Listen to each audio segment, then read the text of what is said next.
এর কাছে ওহী নাযিল হয়ে গেল। আল্লাহ রাসূল ভয় পেয়ে গেল। এরপরে বলল, খাদিজা আমাকে চাদর দ্বারা আবৃত করে দাও, আমার মনে হয় আমি ধ্বংস হয়ে যাব। আল্লাহ রাসূল ভয় পেলেন। স্বামীকে হযরত খাদিজা রাদিয়াল্লাহু তাআলা আনহা সান্ত্বনা দিলেন। এজন্য আমাদের নারীরা যারা আছে তাদেরকে স্বামী যদি কোনো পেরেশানির মধ্যে থাকে, বিপদে থাকে, তাদেরকে সান্ত্বনা দিতে হবে। খাদিজা বলল, ইয়া রাসূলুল্লাহ আপনি ধ্বংস হবেন না, আমি আল্লাহর কসম দিয়ে বলছি আপনি ধ্বংস হবেন না, কারণ আপনি অনাথ ইতিমদেরকে সাহায্য করেন, পিপাসিতকে পানি পান করান, বস্ত্রহীনকে বস্ত্র দেন, যে ক্ষুধায় কষ্ট করে তাকে খাবার দেন। আল্লাহর কসম করে বলছি আপনি ধ্বংস হবেন না। এইভাবে আল্লাহ রাসূলকে সান্ত্বনা দিতেন। এরপরে হযরত খাদিজা মহিলাদের মধ্যে সর্বপ্রথম আখিরি জামানার পয়গম্বর বিশ্ব নবী জনাবে মুহাম্মদ রাসূলুল্লাহ সাল্লাল্লাহু আলাইহি ওয়াসাল্লামের চরিত্র দেখে, তার মহান গুণাবলী দেখে সর্বপ্রথম তিনি ঘোষণা দিয়েছিলেন, লা ইলাহা ইল্লাল্লাহু মুহাম্মাদুর রাসূলুল্লাহ। সর্বপ্রথম হযরত খাদিজা মহিলাদের মধ্যে মুসলমান হয়েছিলেন। মুসলমান ভাইরা আমার, কিয়ামত পর্যন্ত যত মাহবুবরা আসবে, হযরত খাদিজা রাদিয়াল্লাহু তাআলা আনহা মহিলাদের কাছে মডেল হয়ে থাকবে।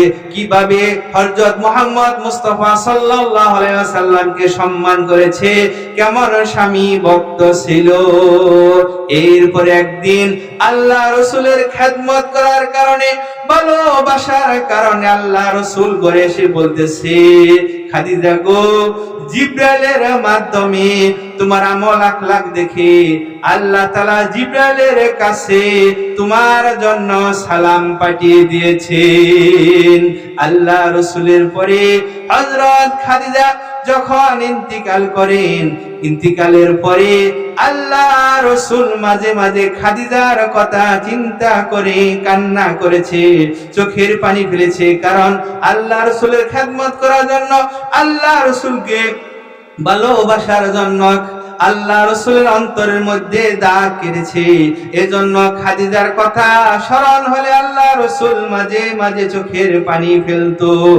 একদিন আম্মা জান আয়েশা সিদ্দিকা বলেছে, ইয়া রাসূলুল্লাহ একটা বুড়ি মহিলা মারা গিয়েছে, আপনি তার কথা স্মরণ হওয়ার পর আপনি তার কথা মনে করে এখন নীরবে কাঁদেন। আল্লাহ রাসূল খুব কষ্ট পেল। আল্লাহ রাসূল বলেছিল, আয়েশা রে, খাদিজা সম্পর্কে তুমি এমন কথা বলো না, কারণ খাদিজা হচ্ছে আমার দুঃখের দিনের সাথী। যখন আরবের মধ্যে আমার কোনো মানুষ ছিল না, কয়েকজন সাথী সঙ্গী ছিল, কাফের বেঈমানদের কারণে আমি ইসলামের দাওয়াত ঠিকমতো দিতে পারি নাই। পাথর মেরে রক্তাক্ত করেছে, অত্যাচার আর জুলুম করেছে। তখন হযরত খাদিজা আমার পাশে ছিল, আর তুমি হচ্ছে আমার সুখের দিনের সাথী।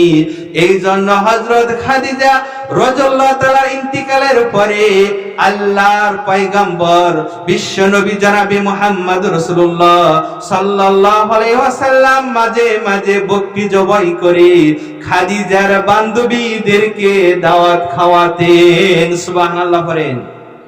এজন্য মুসলমান ভাইরা আমার, আখিরি জমানার পয়গম্বরের প্রত্যেকটা স্ত্রী, প্রত্যেকটা কন্যা, তারা হচ্ছে এই জমানার মধ্যে যত প্রায় 200 কোটি মুসলমানদের যে বোন স্ত্রী রয়েছে, প্রায় 100 কোটি মুসলিম নারী রয়েছে, তাদের জন্য মডেল হচ্ছে হযরত খাদিজা রাদিয়াল্লাহু তাআলা আনহা, হযরত ফাতেমা রাদিয়াল্লাহু তাআলা আনহা।